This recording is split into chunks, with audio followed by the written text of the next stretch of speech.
क्या पढ़ा था लास्ट क्लास में हम लोगों ने डिस्कस किया था सब्स्टिट्यूशन रिएक्शन, और सब्स्टिट्यूशन रिएक्शन में हम लोगों ने क्या पढ़ा था, न्यूक्लियोफिलिक सब्स्टिट्यूशन रिएक्शन। ठीक है, अब हम लोग आज जो पढ़ने वाले हैं न्यूक्लियोफिलिक सब्स्टिट्यूशन रिएक्शन की बेसिकली मैकेनिज्म पढ़ने वाले हैं। और वो मैकेनिज्म कितनी होती हैं? दो मैकेनिज्म होती हैं, दैट इज सब्स्टिट्यूशन न्यूक्लियोफिलिक बाइमोलिकुलर और substitution nucleophilic unimolecular. Substitution nucleophilic unimolecular. ठीक है, तो समझे सबसे पहले सब्स्टिट्यूशन न्यूक्लियोफिलिक बाइमोलिकुलर। अगर आप इसे ध्यान से समझोगे तो सब्स्टिट्यूशन का S और न्यूक्लियोफिलिक का N और बाई का 2, बाई का क्या हो जाएगा 2। तो इसीलिए इसको समाज में किस नाम से जाना जाता है? SN2 के नाम से जाना जाता है। आजकल ट्रिम करके बात करते हैं तो इसे SN2 के नाम से जाना जाता है। अब देखिए हो क्या रहा है SN2 में, ध्यान से समझने की कोशिश करिए। कोई भी अगर हम लोग एक एल्काइल हैलाइड ले लेते हैं, that is this CHHH X, this is what alkyl halide, this is alkyl halide. और एल्काइल हैलाइड पे जो न्यूक्लियोफाइल होगा वो अटैक करेगा। हमने न्यूक्लियोफाइल ले लिया है OH माइनस, हमने अपने चॉइस से एक न्यूक्लियोफाइल ले लिया। वो न्यूक्लियोफाइल कुछ भी हो सकता है। इसके पहले वाले लेक्चर में हम लोग डिस्कस कर चुके हैं कि वो न्यूक्लियोफाइल OH माइनस था, वो न्यूक्लियोफाइल CN माइनस था, वो न्यूक्लियोफाइल AgCN था, वो न्यूक्लियोफाइल AgNO2 था, वाटर था, NH2 था, बहुत सारे न्यूक्लियोफाइल्स हो सकते थे। उनमें से मैंने एक ले लिया, दैट इज OH माइनस। अब अगर आपको साइंस समझ में आती है, जो कि अनफॉर्चुनेट है, इस देश में लोगों को कम समझ में आती है, फिर भी मैं कोशिश कर रहा हूँ। सबसे पहले कोई भी साइंस है, फिजिक्स है, केमिस्ट्री या जो भी सब्जेक्ट्स हैं, ये सब एक दूसरे से कनेक्टेड है और सारे चैप्टर्स कनेक्टेड हैं। ऐसा नहीं है कि ऑर्गेनिक में कोई और बात हो रही है तो वो फिजिकल में अलग हो जाएगी, नहीं। तो हम लोगों ने फिजिकल में केमिकल काइनेटिक्स में एक बात करी थी, अगर आपको याद हो तो। केमिकल काइनेटिक्स में जो रिश्ते बनते हैं, केमिकल काइनेटिक्स की थ्योरी ये कहती है कि वो किसके थ्रू बनते हैं? कोलिजन के थ्रू बनते हैं। किसके थ्रू बनते हैं? कोलिजन के थ्रू बनते हैं। अब सवाल ये है कि सिर्फ कोलिजन के थ्रू ही रिश्ते नहीं बनेंगे। कैसे समझेंगे? देखें, मान लीजिए कि ये जीटी रोड है, ये हमारा जीटी रोड है और निकल इधर से कहीं जा रहा है, निकल रहा है इधर से, और इधर से कोई निकला स्कूटी में। ठीक है, तो ये इधर से निकला, ये इधर से आराम से जा रहे थे, जो भी है।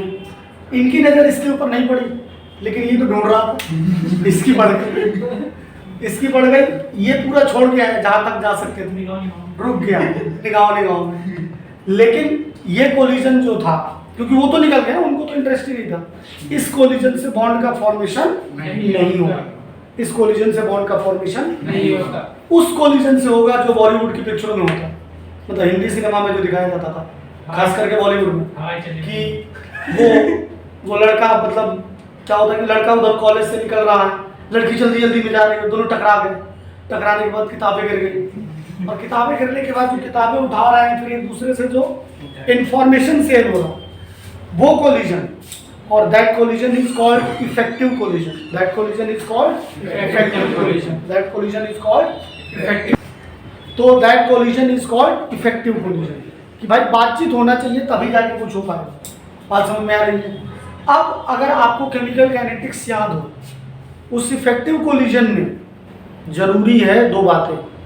एक थ्रेशोल्ड एनर्जी से दोनों कोलाइड करें, और दूसरी बात कि उनका ओरिएंटेशन प्रॉपर, समझ रहे हो? दोनों के विचार सेम होने चाहिए।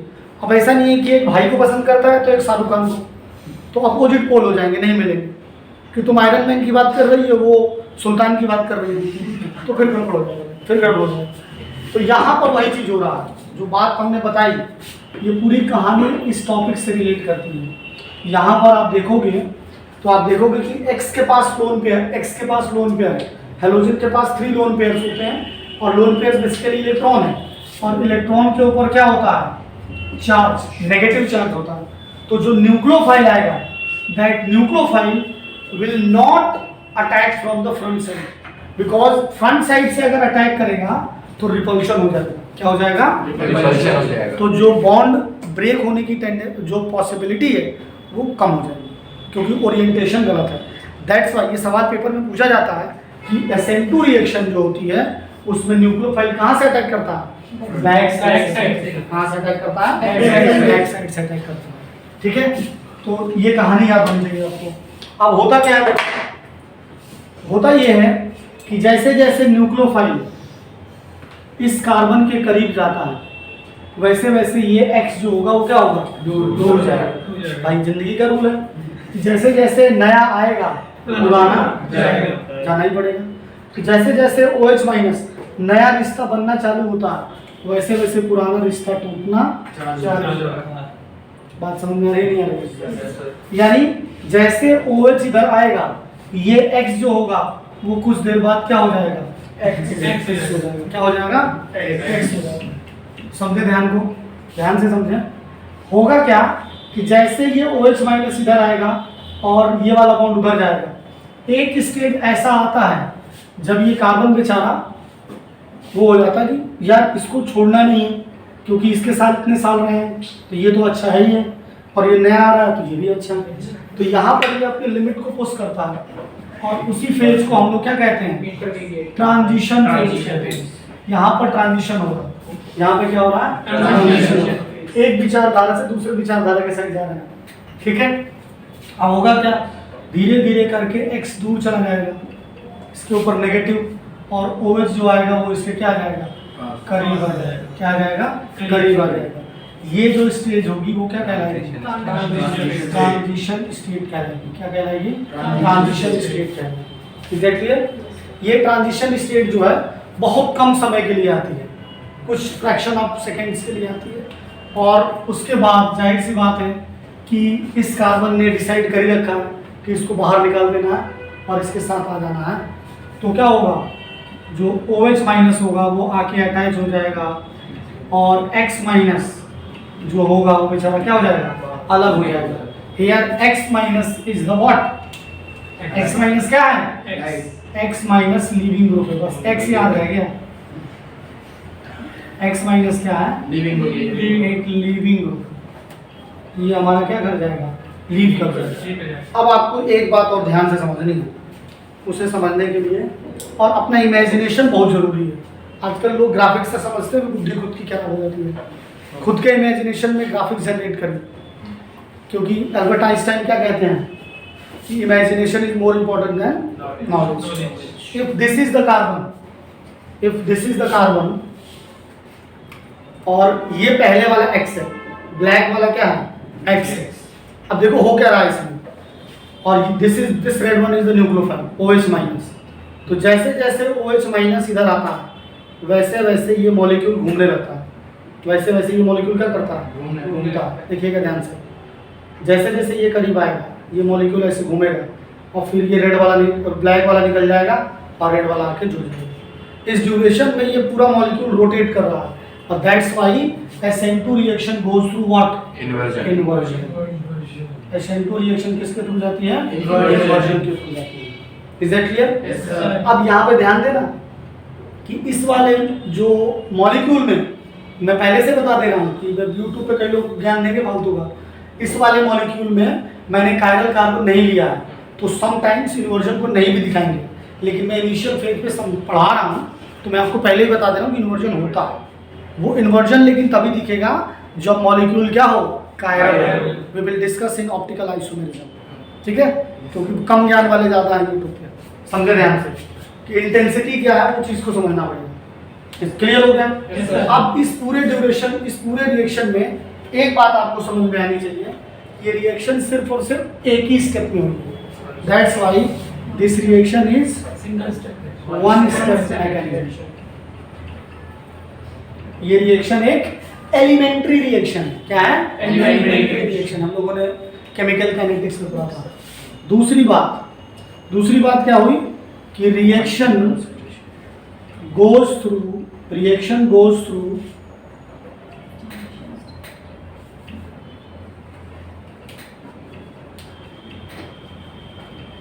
इन्वर्जन के थ्रू जाती है, और कई लोग इसे वॉल्डन इन्वर्जन भी कहते हैं। वॉल्डन ने बताया था, तो उसके रिस्पेक्ट में ये बोल दिया जाता है, उसको उतना ज़्यादा याद करने की जरूरत नहीं है। Reaction goes through inversion. फिर न्यूक्लियोफाइल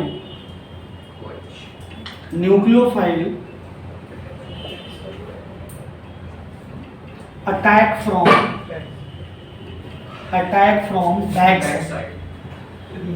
बैक साइड से न्यूक्लियोफाइल अटैक करेगा। क्यों अटैक करेगा वो मैंने आपको बता दिया, क्योंकि अगर फ्रंट साइड से अटैक करेगा तो रिपल्शन हो जाएगा।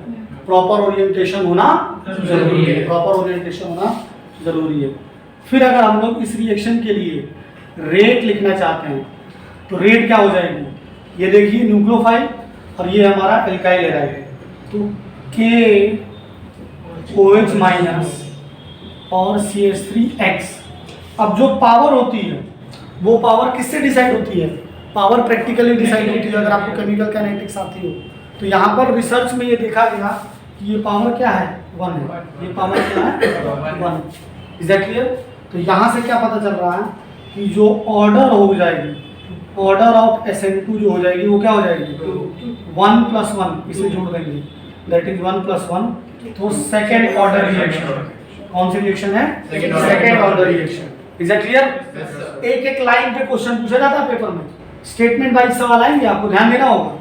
फिर देखिए एक बात और देखिए कि रेट ऑफ द रिएक्शन जो है वो OH माइनस के डायरेक्टली प्रोपोर्शनल है।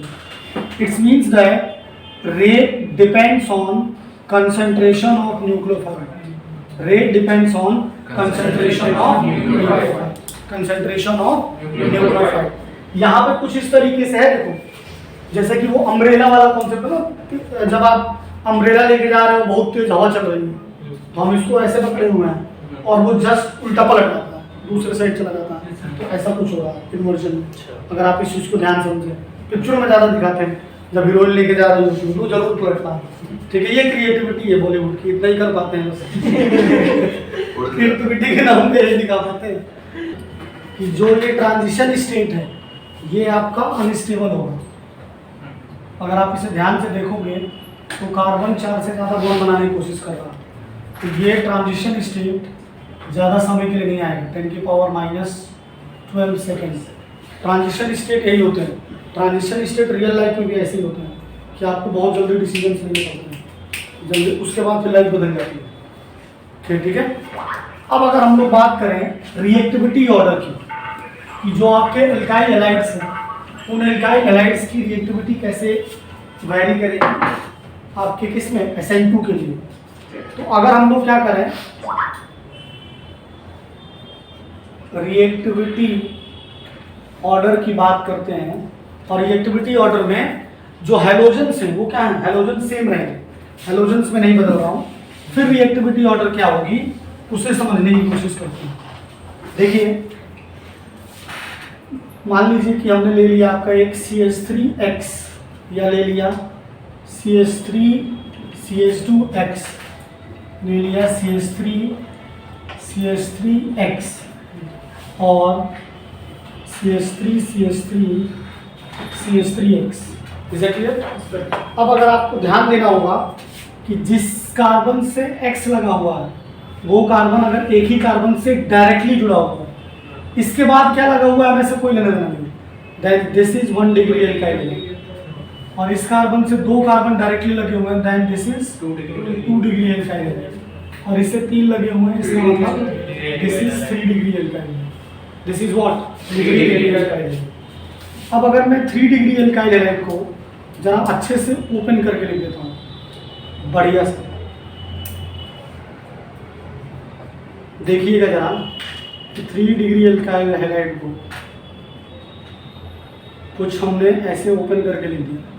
आपको पता होना चाहिए कि if there is a single bond, all carbon are attached to the single bond, it means that each carbon have sp3 hybridization। sp3 hybridization का मतलब टेट्राहेड्रल शेप है।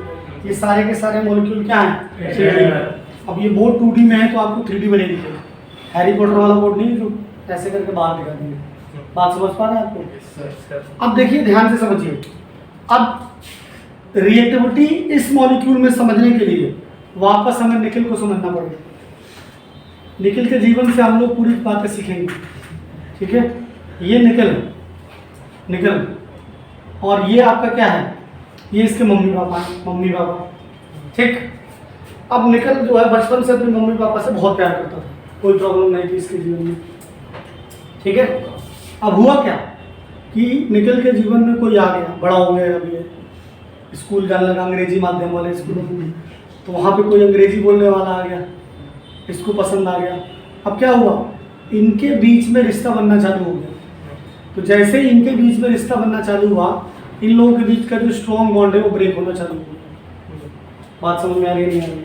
अब ये समय नहीं दे पा रहे माँ बाप को, यानी ध्यान से समझना, ये जो आए हैं एक्स, इन एक्स की वजह से जो निकल का जो अटेंशन है वो यहाँ तक नहीं पहुँच पाएगा। यानी एक्स क्या कर रहे हैं, निकल के प्यार को इनके पास नहीं पहुँचने दे रहा है। यानी क्या कर रहा है, हिंडर कर रहा है। क्या कर रहा है, हिंडर कर रहा है, रोकने की कोशिश कर रहा है। और ये रोकने की कोशिश को हम लोग क्या कहते हैं, स्टेरिक हिंड्रेंस। क्या कहते हैं, स्टेरिक हिंड्रेंस। समझने की कोशिश करो, जो OH माइनस है जब यहाँ से अटैक करने के लिए आता है, तो जो बॉन्ड जो पोलर है, जो बॉन्ड ब्रेक होना है, वो ये वाला ब्रेक होना है। You need to understand. और ये वाला बॉन्ड तभी ब्रेक होगा जब ये OH माइनस क्या करेगा, यहाँ पहुँचेगा। अब क्या है कि इस OH माइनस के लिए ये सारे, ये वही हैं एक्स, ये सारे के सारे क्या हैं, एल्काइल ग्रुप। एल्काइल ग्रुप जो हैं वो इस OH माइनस को इस कार्बन तक पहुंचने ही नहीं दे रहे हैं। मतलब it is something like that कि इस तरीके से अम्ब्रेला पकड़ के होल्ड किए हुए, ठीक। और ये OH माइनस इस कार्बन तक नहीं पहुंच पा रहा है। यानी हम ये कहें कि OH माइनस को एल्काइल ग्रुप इस कार्बन तक पहुंचने के लिए क्या कर रहे हैं, हिंडर कर रहे हैं। क्या कर रहे हैं, हिंडर कर रहे हैं। इसीलिए 3 डिग्री एल्काइल हैलाइड जो हैं वो SN2 में बहुत कम रिएक्टिव होते हैं या नहीं रिएक्टिव, ये रिएक्शन नहीं हो पाती। और ये रिएक्शन क्यों नहीं हो पाती, due to steric hindrance of alkyl group. जो आपके एल्काइल ग्रुप होते हैं उनका स्टेरिक हिंड्रेंस क्या होता है, ज़्यादा होता है, जिसकी वजह से this OH minus will not reach to that carbon, ठीक है। और जब तक ये यहाँ तक पहुँचेगा ही नहीं तब तक ये निकलेगा ही नहीं। उन्होंने रोक दिया ना। अब भाई जो समय दे रहा था वो उधर देना पड़ता है, रात को एक्स्ट्रा क्लासेस लेनी पड़ रही है, व्हाट्सएप पे क्लासेस ले रहा है, ठीक है। बाबू ने थाना था इतनी, वो ज़्यादा जरूरी है। बात समझ में आ रही है? यानी जब मैं रिएक्टिविटी ऑर्डर की बात करता हूँ SN2 के लिए, तो सबसे खराब रिएक्टिव कौन सा होगा, 2 डिग्री और फिर 1 degree. If this is accession, सबसे अच्छा होगा मिथाइल हैलाइड, सबसे अच्छा होगा मिथाइल हैलाइड, ठीक है। सबसे अच्छा होगा methyl halide. If this is accession then this is note करिए। देखिए नेक्स्ट, अगर हम लोग रिएक्टिविटी ऑर्डर पे आए, जब हम लोग हेलोजेंस को बदल दें, अगर हम लोग हेलोजेंस को चेंज कर दें, तो देखिए क्या होगा, ध्यान से समझने की कोशिश करिए। रिएक्टिविटी ऑर्डर में जब आपका क्या कर दिया जाए, RCl ले लिया जाए, RBr ले लिया जाए और RI ले लिया जाए, ठीक है। तो अगर हम बात करते हैं साइज ऑफ एटम की, तो हमें पता है कि I का साइज बड़ा होगा Br से और देन Cs, क्योंकि पीरियोडिक टेबल में जब हम लोग ग्रुप के अंदर टॉप टू बॉटम जाएंगे तो साइज क्या हो जाता है, बड़ा होगा। और अगर साइज बड़ा होगा तो जो बॉन्ड लेंथ होगी वो किसकी बड़ी होगी, RI की बड़ी होगी। फिर आपका आएगा, थोड़ा सा बड़ा बना के देखते हैं, RI, फिर आपका होगा RBr और फिर होगा आपका RCl। और अगर दूरियां ज़्यादा हैं तो फोर्स ऑफ अट्रैक्शन, यानी दूरियां ज़्यादा हैं तो प्यार क्या होगा, कम होगा। भाई सिंपल सी बात है, लॉकडाउन में देखा होगा कि लॉन्ग डिस्टेंस की रिलेशनशिप सारी टूट गई, क्योंकि फिर मोहल्ले में कोई और मैथ पढ़ाने लगा उनको जिनको तुम पढ़ाओगे। बात समझ में आई? यानी बॉन्ड डिसोसिएशन एनर्जी होगी जो वो RI की कम होगी RBR से RC, ठीक है। और अगर बॉन्ड डिसोसिएशन एनर्जी कम है यानी RI को इजीली तोड़ सकते हैं, और अगर इजीली तोड़ सकते हैं तो ये ज़्यादा रिएक्टिव होगा, ये क्या होगा ज़्यादा रिएक्टिव। और अगर इजीली टूट सकता है और टूटने के बाद फिर संभालना भी पड़ता है। बात समझ में आ रही है? जैसा कि हम ये देख रहे हैं कि RI का साइज काफ़ी बड़ा है, RI का साइज बड़ा है, तो जब ये बॉन्ड ब्रेक हो रहा है, जब ये RI बॉन्ड ब्रेक होगा तो यहाँ से क्या मिलेगा हमें? लिविंग ग्रुप क्या मिल रहा है? I माइनस मिल रहा है। क्या मिल रहा है? और I माइनस का साइज काफ़ी बड़ा है, और साइज बड़े होने की वजह से जो इसके पास ये जो इलेक्ट्रॉन आ रहे हैं उन इलेक्ट्रॉन को ये इजीली होल्ड कर सकता है। तो इसको कोई इशू नहीं है कि ये आसानी से छोड़ देगा, ये अपने आप ये अपनी ज़िंदगी खुद ही संभाल सकता है, इसको कोई प्रॉब्लम नहीं है। तो यहाँ पर अगर एक्सेशन ये रहेगा तो जो लोग बोर्ड की तैयारी कर रहे हैं वो लोग रीजन में क्या लिखेंगे? रीजन में लिखेंगे I minus is a good leaving group, I minus is a good leaving group. Is that clear? ठीक है। अब एक बात और समझो यहीं पर ध्यान से, आपको समझना पड़ेगा कि जो अगर मैं एसिडिटी की बात करूं, एसिडिक स्ट्रेंथ की बात करता हूं, तो acidic strength HF, HBr, HCl और HI, इसमें किसका ज़्यादा होगा? HI का ज़्यादा होगा, ठीक है। ये ध्यान रखना, ये नीट में और जेई में कई बार सवाल आया। कई लोगों को लगता है कि HCl ज़्यादा है, तुम जानते हैं HCl को ज़्यादा हो, ये है प्रॉब्लम, ठीक है। HCl यहाँ है, HCl यहाँ है, HBr यहाँ है, ठीक है। और उसका रीज़न यही है, ये बॉन्ड आसानी से ब्रेक हो सकता है। जब ये बॉन्ड आसानी से ब्रेक हो सकता है तो ये H+ आसानी से डोनेट कर सकता है, और जब आसानी से H+ इजीली मिलेगा तो वो मॉलिक्यूल उतना ही अच्छा उतना ही अच्छा क्या होगा? Is it clear? Yes sir. तो जो एसिडिक स्ट्रेंथ इसकी ज़्यादा होगी, तो एक बात और कही गई है कि conjugate base of strong acid और वीक बेस, ये पता होना चाहिए आपको, ठीक है। जो स्ट्रॉन्ग एसिड होगा उसका कॉन्जुगेट बेस क्या होगा? वीक होगा। तो इनका कॉन्जुगेट बेस क्या होगा? डिटेल बात हो रही है। इसका कॉन्जुगेट बेस होगा, इसका कॉन्जुगेट होगा बेस होगा F माइनस, इसका Cl माइनस, इसका Br माइनस, इसका I माइनस, ठीक है। अब तुम्हारा दिमाग हैंग कर रहा होगा कि अचानक से इक्विलिब्रियम क्यों बढ़ाने लगे? कम दिमाग वालों के साथ होता है, क्योंकि जो वीक बेस होते हैं वो गुड लिविंग ग्रुप है। वो क्या होते हैं? गुड लिविंग ग्रुप है। तो जो तुमने ऑर्डर याद किया था वो यहाँ से आया। Is that clear? जो वीक बेस होते हैं वो गुड लिविंग ग्रुप होते हैं, ठीक। यानी यहाँ से एक बात और पता चल रही है कि जो स्ट्रॉन्ग बेस होते हैं वो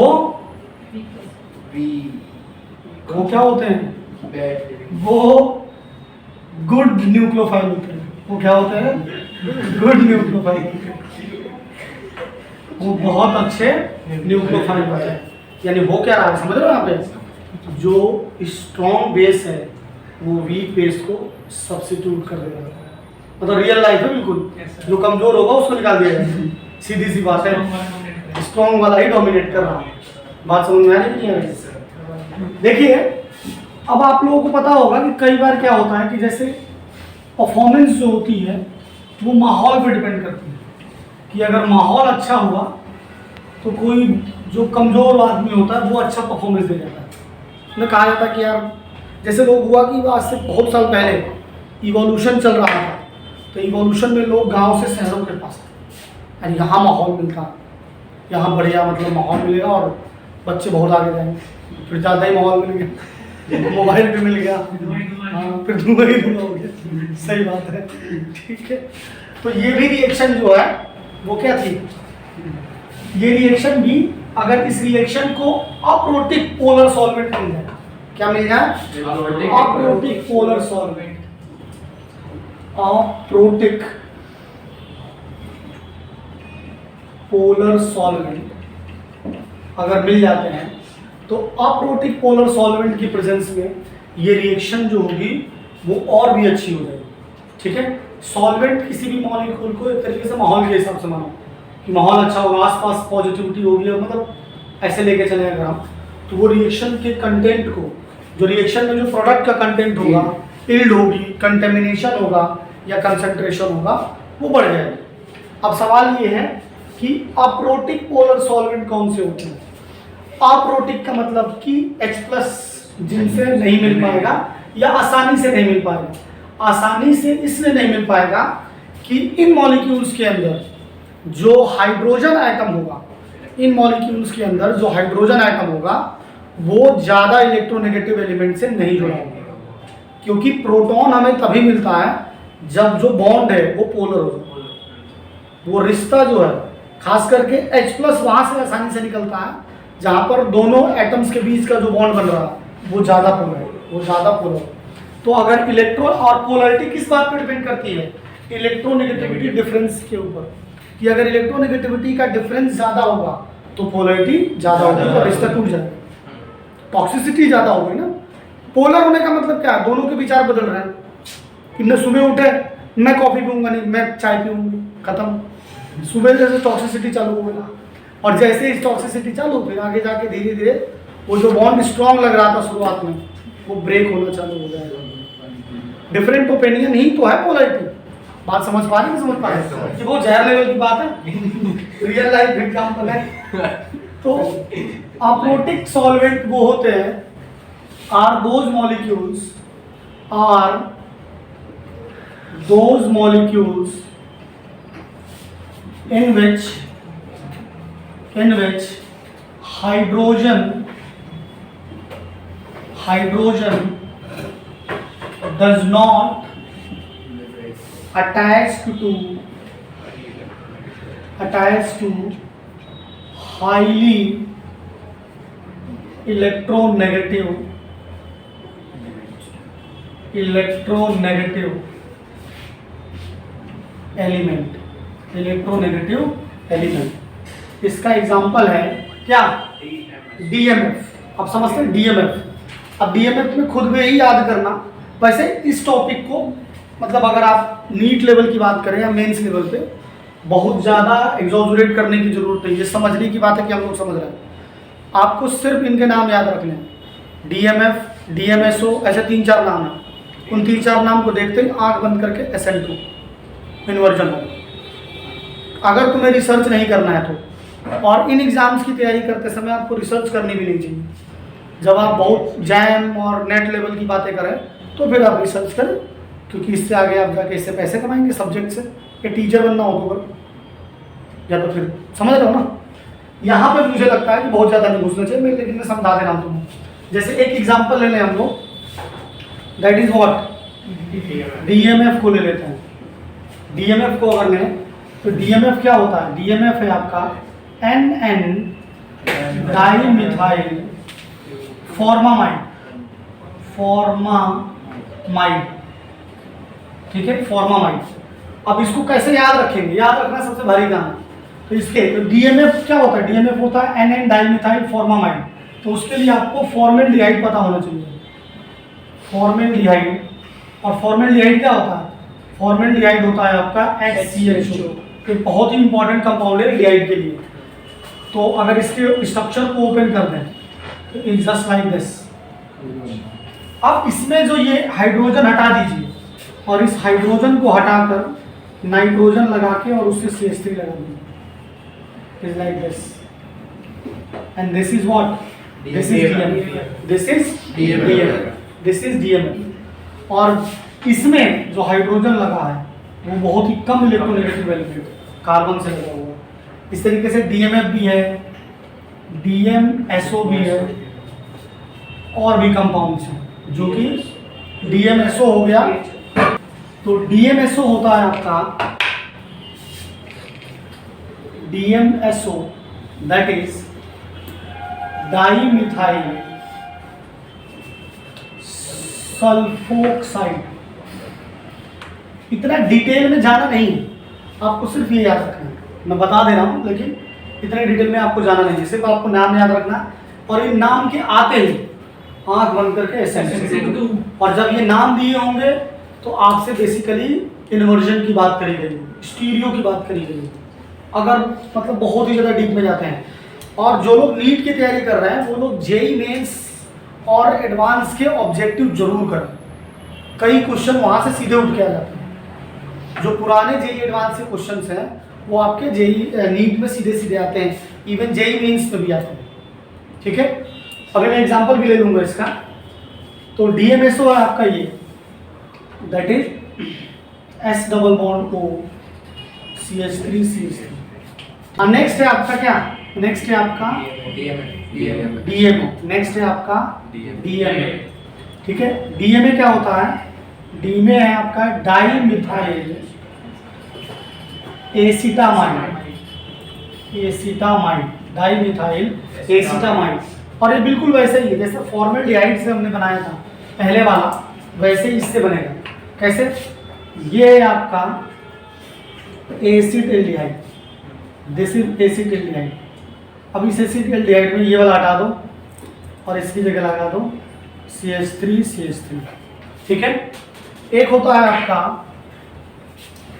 देखो ध्यान से, phosphor, that is H hexamethyl phosphoramide, hexamethyl phosphoramide, that is HMPA, that is hexamethyl फॉस्फोरअमाइड।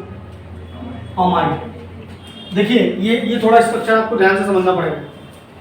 P double bond O और उसके बाद यहाँ लगा होगा नाइट्रोजन और फिर नाइट्रोजन से लगा होगा CH3 CH3, इधर लगा होगा नाइट्रोजन, इससे लगा होगा CH3 CH3 और ये लगा होगा इधर नाइट्रोजन और इससे भी लगा होगा CH3 CH3। ठीक है, तो ये चार ही आते हैं ज़्यादातर।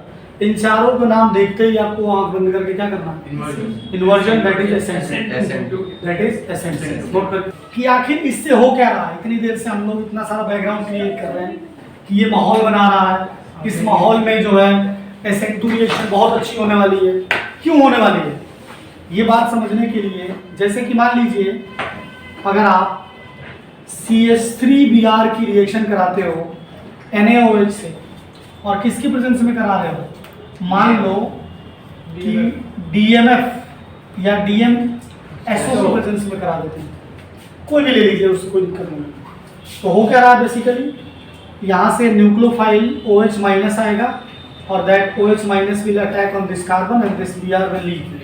Okay, and we will get what? We will get CH3OH and NaB। तो आखिर ये DMSO कर क्या रहा भाई साहब, DMSO कर रहा है कि जो केटायन ये बना हुआ है, जो सॉल्यूशन में बहुत सारे केटायन घूम रहे होंगे, इन केटायंस को अट्रैक्ट कर रहा है अपने। अब ये DMSO है क्या, अगर आपको याद हो तो ये है लाइक दिस, ये लेता है चारों साइड से पुलिस की तरीके, लाइक दिस। और एक फोर्स ऑफ अट्रैक्शन आता है जो कि बहुत स्ट्रॉन्ग तो नहीं होता, लेकिन ये ऑल साइड से इसको कवर करने की वजह से यहाँ पर, क्योंकि ये इलेक्ट्रोनेगेटिव एलिमेंट है और ये आपका पॉजिटिव चार्ज दिख रहा है, तो यहाँ पर एक फोर्स ऑफ अट्रैक्शन जनरेट होगा और पूरे साइड से जो आपका जो आपके ऑप्रोटिक सॉल्वेंट्स होंगे वो केटाइन को क्या करेंगे, ब्लॉक कर देंगे। अब जैसे बचा क्या बेचारा OH माइनस, अब OH माइनस फिरता रहा उधर उधर चल रहा है, इसका सॉल्यूशन में घूमता रहेगा, कहने तक पहुंच ही नहीं पाएगा। क्यों नहीं पहुंच पा रहा है, क्योंकि ये जो तुम्हें दिख रहा है ये हिंड्रेंस लगा देंगे। अब ये बताया था और इन हिंड्रेंस की वजह से ये OH माइनस नेकेड पड़ा रहेगा। किताबों में बिल्कुल ये टर्म लिखा हुआ, और ये यहाँ तक पहुँच नहीं पाएगा कि Na प्लस और OH माइनस मिलता, तो इससे कहा जाएगा भाई साहब अब तुम खाली हो, यही कर दो, न्यूक्लियोफिलिक सब्स्टिट्यूशन नहीं करना। तो इसलिए जो है OH minus now behave like, ये टर्म लिखे हुए हैं उसमें, now OH minus behave like a very very good nucleophile and very very good base. तो मतलब ये तो अच्छा था, लेकिन इस माहौल में और अच्छा हो, मजा आता है। ठीक है, दैट्स वाई जो SN2 रिएक्शंस होती हैं वो किसकी प्रेजेंस में होती हैं? वो होती हैं aprotic polar solvent, aprotic polar solvent की प्रेजेंस में होती है। ठीक है, तो ये अब SN2 एक कंप्लीट मतलब हो गया। अब इसमें स्टीरियो की बात हम कर सकते हैं कि स्टीरियो में कैसे क्या होगा, मतलब मेनली बचा हुआ क्वेश्चन बचा हुआ, अदरवाइज जो थ्योरी है वो कंप्लीट हो गई थ्योरी। एक 2-3 मॉलिक्यूल से हम लोग वॉल्डन इन्वर्जन को समझ लेंगे कि इन्वर्ट कैसे हो रहा। इसके लिए आपको हाइड्रो ऑर्गेनिक केमिस्ट्री में हम लोगों ने एज और डॉट स्ट्रक्चर पढ़ा था, तो उसको समझना पड़ेगा कि भाई अगर Br जो है, मैं एक एग्जांपल नहीं लेता हूँ, यहीं पे ले लेता हूँ, समझिएगा ध्यान से। ये जेई मेंस में क्वेश्चन आया था, जेई मेंस में क्वेश्चन जो था वो कुछ इस तरीके से था, देखिएगा, चाहे सिंपल ले लेते हैं ना, एडवांस कर लेते हैं। जैसे मान लीजिए ये this is CH3 and this is C2H5 and नहीं इसमें मतलब इसे ले लो। अगर हम एग्जांपल ये ले लेते हैं भाई, और यहाँ पर कुछ लगा हुआ है आपका CH3 और CH3 इधर आपका लगा हुआ है, दिस इज यहाँ पे H लगा हुआ है, H लगा हुआ है, और यहाँ पर डैश से लगा हुआ है Br, डैश से लगा हुआ है Br। अब इसकी रिएक्शन अगर आप DMSO से कराते हो और कुछ ऐसे दिया होगा, PH, यहाँ पर फ्लोरीन भी लगा था, PH S माइनस और Na, S माइनस और Na। अब ये कई लोगों को यही हैंग कर जाएगा सॉफ्टवेयर, अब ये क्या बवाल बता दिए। This is phenol and when oxygen is substitute and S आ जाएगा, this is thiophenol, this is what thiophenol. अगर इसकी रिएक्शन हम सोडियम से करा देते हैं तो we will get this ONA, और इसकी रिएक्शन अगर सोडियम से करा देते हैं वी विल गेट SN। तो दिस इज नाउ न्यूक्लियोफाइल। तो यहाँ से जाकर अटैक होगा, और जब यहाँ से अटैक होगा तो ये Br क्या होगा, मूव करेगा। लेकिन DMSO वाली बात हो रही है, और यहाँ से तुरंत क्लिक करना चाहिए उत्तरी, ये तो और SN2 जैसे ही बात आएगी तो ऑप्शन में पहला नहीं तीसरा ऑप्शन होगा कि ये रिएक्शन किस में क्या हो जाएगा, जो ये तुम्हारा डैश दिख रहा है उसमें आंसर में जाके क्या क्लिक करना है, वेज वाला क्लिक करना है। Like this. मेरी ड्राइंग थोड़ी खराब है तो आप लोग एडजस्ट कर लेना, साइंस अच्छी है लेकिन। ठीक है, एक बात और ध्यान देने वाली बात है कि जो बेंजीन से डायरेक्ट हैलोजन लगे होंगे वो नहीं हटेंगे, जो बेंजीन से डायरेक्ट हैलोजन लगे होंगे वो नहीं हटेंगे। इसकी चर्चा हम अलग से करने वाले हैं, इसलिए मैं उसको छेड़ नहीं रहा हूँ।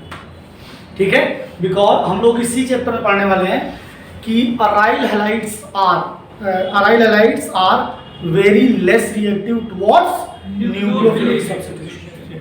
वो बकायदा एक टॉपिक होगा, एक दिन का टॉपिक हो जाएगा वो। ठीक है, अगला जो हम लोग मैकेनिज्म इसकी पढ़ेंगे that is substitution nucleophilic unit. Substitution nucleophilic unit. ठीक है, आज के लाइट सुबह जय।